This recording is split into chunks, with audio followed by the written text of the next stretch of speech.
बच्चों, आज हम कक्षा 8वीं हिंदी माध्यम का विज्ञान विषय पढ़ेंगे। इसमें पाठ तीसरा है संश्लेषित रेशे और प्लास्टिक। पोशाक जिन्हें हम पहनते हैं कपड़े से निर्मित होते हैं। पोशाक मतलब हमारा पहनावा, जो हम वस्त्र पहनते हैं। कपड़े प्राकृतिक अथवा कृत्रिम स्रोतों से प्राप्त रेशों से बनाए जाते हैं। क्या आप कुछ प्राकृतिक रेशों के नाम बता सकते हैं? रेशों का उपयोग विविध प्रकार की अनेक घरेलू वस्तुओं के निर्माण के लिए किया जाता है।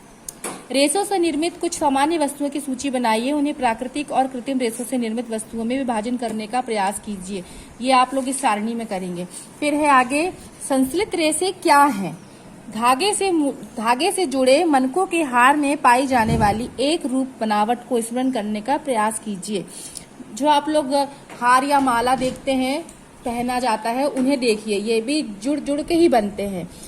आगे है, एक संश्लेषित रेशा भी छोटी इकाइयों को जोड़कर बनाई गई एक श्रृंखला होती है। जैसे एक एक मोती को जोड़ के एक माला का निर्माण हो जाता है, वही इसमें बताया गया है। प्रत्येक छोटी इकाई वास्तव में एक रासायनिक पदार्थ है। इस प्रकार की अनेक छोटी इकाइयां मिलकर एक बड़ी एकल इकाई बनाते हैं, जो बहुलक कहलाती है। पॉलीमर शब्द ग्रीक भाषा के दो शब्द पॉली तथा मर से बना है। पॉली का अर्थ अनेक तथा मर का अर्थ है भाग अथवा इकाई। अतः एक पॉलीमर या बहुलक इकाई बहुलक बहुत सी इकाइयों के दोहराने से बनता है। संश्लेषित रेशों के प्रकार, पहला है रेबॉन, दूसरा है नाइलोन। उसके बाद आगे आएंगे पॉलिस्टर और एक्रेलिक। पॉलिस्टर एक अन्य संश्लेषित रेशा है। इस रेशे से बने कपड़े में आसानी से सिलवटें नहीं पड़ती। यह सपाट रहता है और सरलता पूर्वक धुल जाता है। अतः यह वस्त्र सामग्री हेतु पर्याप्त उपयोगी पदार्थ है। आपने लोगों को सुंदर पॉलिस्टर कमीजें और अन्य परिधान पहने अवश्य देखा होगा। टेरिलीन एक लोकप्रिय पॉलिस्टर है। इसे बहुत महीन रेशों में खींचा जा सकता है, जिन्हें फिर किसी भी अन्य तंतु समान बुना जा सकता है। अब आगे है पेट, पॉली एथिलीन टरथेलेट एक बहुत सुपरिचित प्रकार का पॉलिस्टर है। इसका उपयोग बोतलें, बर्तन, फिल्म, तार और अन्य बहुत से उपयोगी उत्पादों के निर्माण हेतु किया जाता है। चारों ओर दृष्टि घुमाइए और पॉलिस्टर से निर्मित वस्तुओं की एक सूची बनाइए। आप जो कपड़े भी पहनते हैं वो भी पॉलिस्टर के बने हुए होते हैं। हम सर्दियों में स्वेटर पहनते हैं तथा शाल अथवा कंबलों का उपयोग करते हैं। इनमें से बहुत से वास्तव में प्राकृतिक ऊन से निर्मित नहीं होते, यद्यपि वे ऊन के सदृश दिखाई देते हैं। ये अन्य प्रकार के संश्लेषित रेशे से तैयार किए जाते हैं, जो एक्रेलिक कहलाता है। प्राकृतिक स्रोतों से प्राप्त ऊन काफी महंगे होते हैं, जबकि एक्रेलिक से बनी वस्तुएं अपेक्षाकृत सस्ती होती हैं। प्राकृतिक मतलब जो हम डायरेक्ट भेड़ से और प्राप्त करते हैं, और एक्रेलिक जो बनाई हुई जाती है वह, जिससे यह प्राकृतिक रेशों की अपेक्षा अधिक लोकप्रिय है। अब आगे हम आएंगे संश्लेषित रेशों के गुणधर्म। कल्पना करिए कि आज वर्षा का दिन है। आप किस प्रकार का छाता प्रयोग में लाएंगे और क्यों? संश्लेषित रेशों अद्वितीय गुणधर्मों वाले होते हैं, जो इन्हें परिधान सामग्री हेतु लोकप्रिय बनाते हैं। ये शीघ्र सूखते हैं, अधिक चलाऊ, कम महंगे, आसानी से उपलब्ध और रख रखाव में सुविधाजनक। निम्नलिखित क्रियाकलाप संपादित कीजिए और स्वयं सीखिए। आप लोग ये क्रियाकलाप घर में रीड करेंगे। फिर आगे है प्लास्टिक। आप घर पर प्रतिदिन काम में आने वाली बहुत सी प्लास्टिक की वस्तुओं से परिचित होंगे। इस प्रकार की वस्तुओं और उनके उपयोगों की एक सूची बनाइए। संश्लेषित रेशे की तरह प्लास्टिक भी एक बहुलक है। सभी प्लास्टिकों में इकाइयों की व्यवस्था एक ही प्रकार की नहीं होती। कुछ में रेखीय तो अन्य में तियर्कबद्ध मतलब क्रॉसबद्ध होती है। प्लास्टिक की वस्तुएं सभी संभव आकारों और साइजों में उपलब्ध होती हैं, जैसे कि आप चित्र में देख रहे हैं 3.7 में। इसमें कुर्सी है, बाल्टी है, बच्चों का खिलौना है, ग्लास है।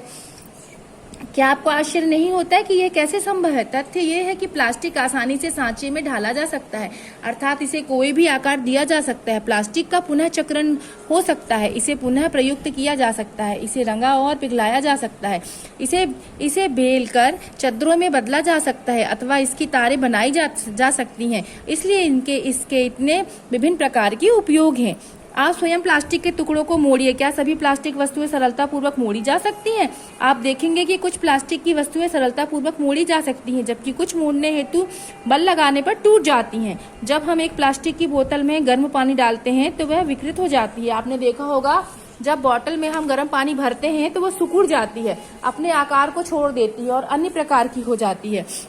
ऐसा प्लास्टिक जो गर्म करने पर आसानी से विकृत हो जाता है और सरलतापूर्वक मुड़ जाता है थर्मोप्लास्टिक कहलाता है। पॉलीथीन और पीवीसी थर्मोप्लास्टिक के कुछ उदाहरण हैं। इनका उपयोग खिलौने, कंघियां और विभिन्न प्रकार के पात्रों के बड़े पैमानों पर निर्माण हेतु किया जाता है। कुछ प्लास्टिक ऐसे हैं जिन्हें हम एक सांचे में ढाल दिया जाता है तो उन्हें ऊष्मा देकर नर्म नहीं किया जा सकता, थर्मोसेटिंग प्लास्टिक कहलाते हैं। बैकलाइट और इसके उदाहरण हैं बैकलाइट और मेलामाइन।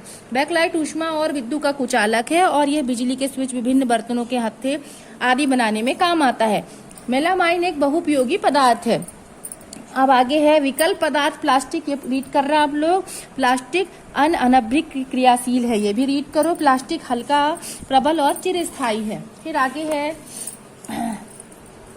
प्लास्टिक और पर्यावरण। जब हम बाजार जाते हैं तो हमें प्लास्टिक अथवा पॉलीथीन थैली में लपेटी वस्तुएं मिलती हैं। यह एक कारण है कि हमारे घरों में प्लास्टिक का कचरा इकट्ठा होता रहता है, फिर यह प्लास्टिक कूड़ेदान में चला जाता है। प्लास्टिक का निस्तारण एक प्रधान समस्या है। क्यों?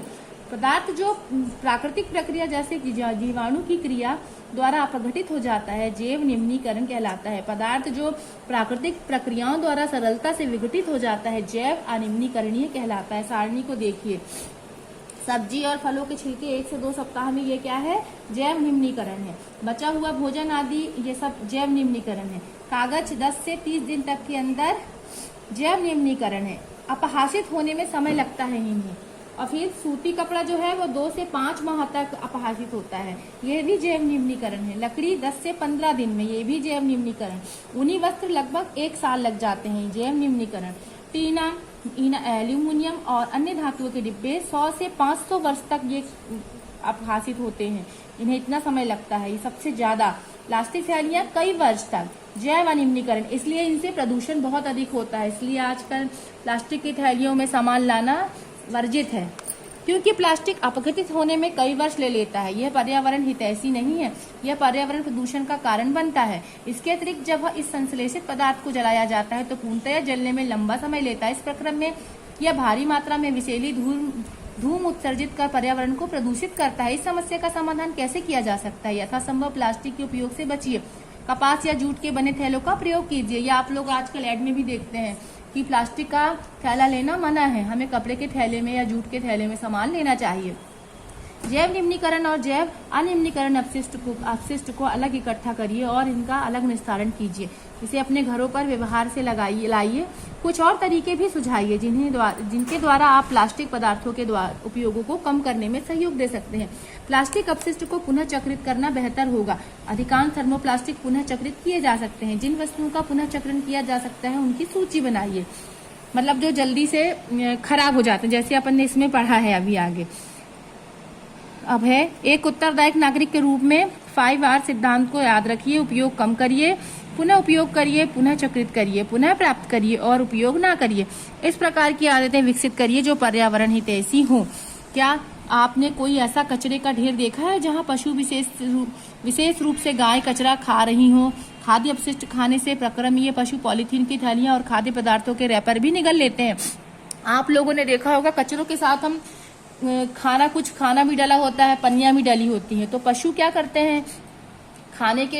खाने के लिए जब वहां जाते हैं कचरे में तो वो प्लास्टिक की पन्नियां भी खा लेते हैं, जो उनके गले में फंस जाती है, उनकी आंतों में चली जाती हैं और जो उनके जान के लिए हानिकारक होती हैं। तो हमें ऐसा नहीं करना है। लापरवाही से इधर उधर फेंकी गई पॉलीथीन की थैलियां नालियों को रोक देती हैं। कभी कभी हम बहुत अधिक लापरवाही दिखाते हैं और चिप्स, बिस्कुट और अन्य खाद्य पदार्थों के रैपर सड़क पर, उद्यान अथवा पिकनिक के स्थलों पर फेंक देते हैं। क्या हमें ऐसा करने से पहले सोचना चाहिए? सोचना नहीं चाहिए। एक उत्तरदायी नागरिक के रूप में आप क्या उपाय सुझाते हैं जिससे सार्वजनिक स्थल स्वच्छ और साफ रहे? हमें यही सोचना है कि हमें ये रैपर और पन्नियां रास्ते में नहीं फेंकना है। प्लास्टिक की थैलियां जलाशयों में अथवा सड़क पर नहीं फेंकनी है। खरीदारी के लिए जाते समय एक सूती कपड़े का थैला लेकर जाना चाहिए या जूट का। प्लास्टिक पदार्थों का उपयोग कम से कम करिए। उदाहरण के लिए प्लास्टिक के स्थान पर स्टील से बने भोजन रखने के डिब्बे को प्रयोग में लेकर आइए। अब आगे इसमें प्रमुख शब्द जो आए, एक्रेलिक, कृत्रिम रेशम, nylon, plastic, polyester, polymer, polythene, rayon, संश्लेषित रेशे, टेरिलीन, थर्मोप्लास्टिक, थर्मोसेटिंग प्लास्टिक। ये आपके अलग से नए शब्द सुनने को मिले हैं, ये लिए हैं। अब इसे आप लोग रीड कर लेंगे कि इस पाठ के अंतर्गत आपने क्या क्या सीखा है। बच्चों, इस पाठ के प्रश्नोत्तर मैं आप लोगों को भेज रही हूँ, आप लोग अपनी विज्ञान की कॉपी में करेंगे और ग्रुप में सेंड करेंगे नाम लिखकर। पार्ट 3 तक ही अभी आगे पेपर में आप लोगों को आएगा, इसीलिए आपको कंप्लीट करना है। आप लोग के यूनिट टेस्ट चालू होने वाले हैं, तो कोई भी बच्चा छूटे ना, कोर्स कंप्लीट करे। आप लोग की और कॉपी चेक कराने स्कूल आए।